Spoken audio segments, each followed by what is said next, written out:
Mirë se vini në kanalin ton, mos harroni të bëni subscribe dhe të klikoni si përziles për të marrë njoftimet më të reja. Faleminderit! Kardiologu jep urdhër, këto janë shenjat që jep trupi një muaj para atakut në zemër, mos i injoroni. Lodhje dhe plogështi. Nëse ndiheni vazhdimisht të lodhur ose të plogësht pas një shkak, nuk duhet ta injoroni këtë shenjë.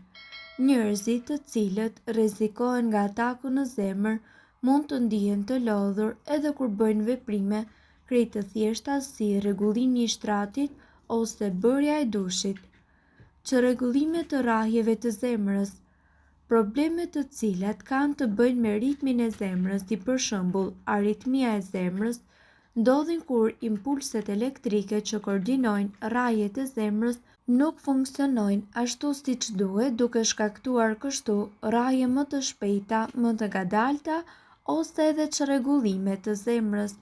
Ndërkohë, sipas ekspertëve, mund të përjetoni edhe dhimbje në të gjithë pjesën e kraharorit. Meshkujt dhe femrat përjetojnë dhimbje të kraharorit në forma dhe në intensitet të ndryshëm. Tek meshkujt kjo simptom u referohet shenjave të cilat kanë të bëjnë pikërisht me atakun në zemër, të cilat nuk duhet të injorohen, ndërsa tek gratë prek vetëm 30% të tyre. Dhimbja mund të përhapet edhe tek njëri ose të dy krahët, më shpesh ndodh tek i djathti, në qafë, shpatull dhe nofullat e poshtme. Ndërkohë, sipas ekspertëve, ju mund të përjetoni edhe pagjumësi. Pagjumësia lidhet gjithashtu me një rrezik më të lartë për të patur atak në zemër ose goditje në tru, që është e zakonshme tek gratë. Pagjumësia shoqërohet edhe me ankth dhe hutim. Probleme me frymëmarrjen. Gulçimi ose ndjesia sikur nuk mund të marrësh frymë thellë janë shenja paralajmëruese të atakut në zemër. Ato shfaqen zakonisht si tek meshkujt ashtu edhe tek femrat gati 6 muaj para një sulmi në zemër. Përshkrimi. Do të ndjeni sikur nuk po merrni mjaftueshëm ajër, mund të keni marramendje dhe gjithashtu probleme me frymëmarrjen. Djersitja e shumtë. Djersitja e shumtë dhe e pazakontë është një shenjë e parë e atakut në zemër. Mund të ndodhë në çdo kohë të ditës ose të natës. Kjo simptom prek më së shumti gratë, ku zakonisht ngatërohen me afshet e nxehta ose djersitjen gjatë natës, shenja këto tipike të menopauzës.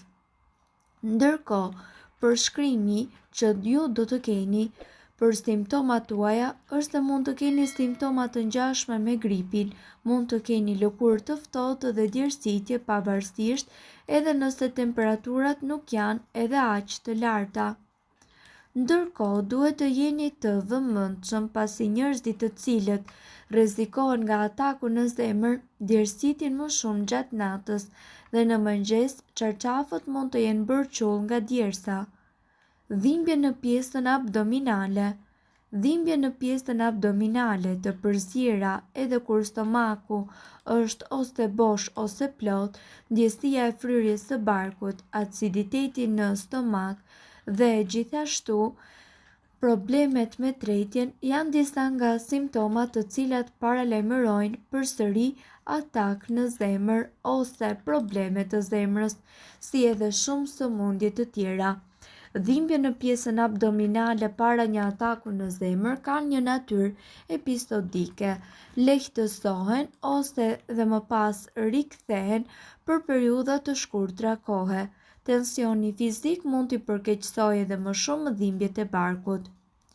Ndërkohë, këtu ne do të flasim për ushqime të cilat do t'ju vinë në ndihmë për të forcuar zemrën tuaj.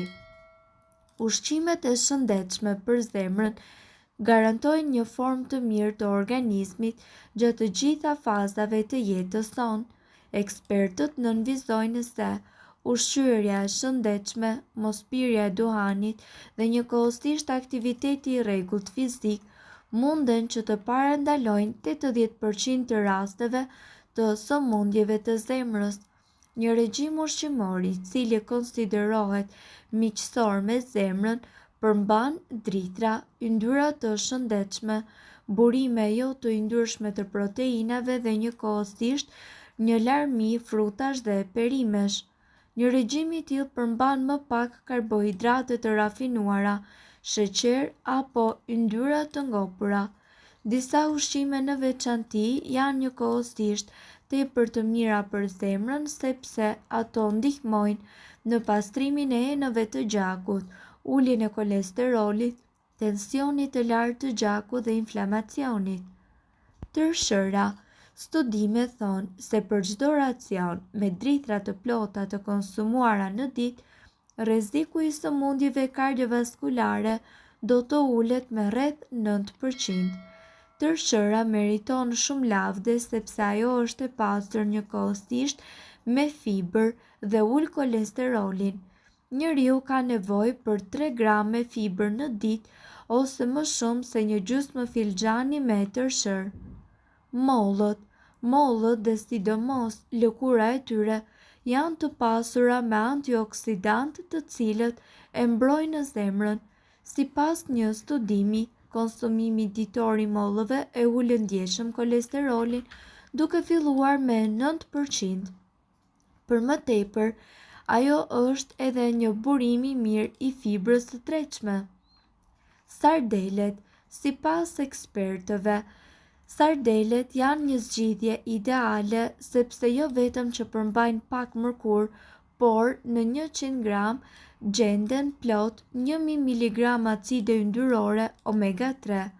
Sardelet kushtojnë në lirë dhe janë tepër të shëndetshme. Arrorët janë një burim i mirë i yndyrave dhe sigurisht atyre të pangopura fibrës, proteinës, mineraleve dhe antioksidantëve.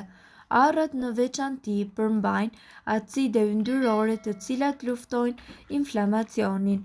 Në qoftë se njeriu konsumon 28 gram arra në 5 ose më shumë herë në javë, është 14% më pak i rrezikuar nga sëmundjet kardiovaskulare.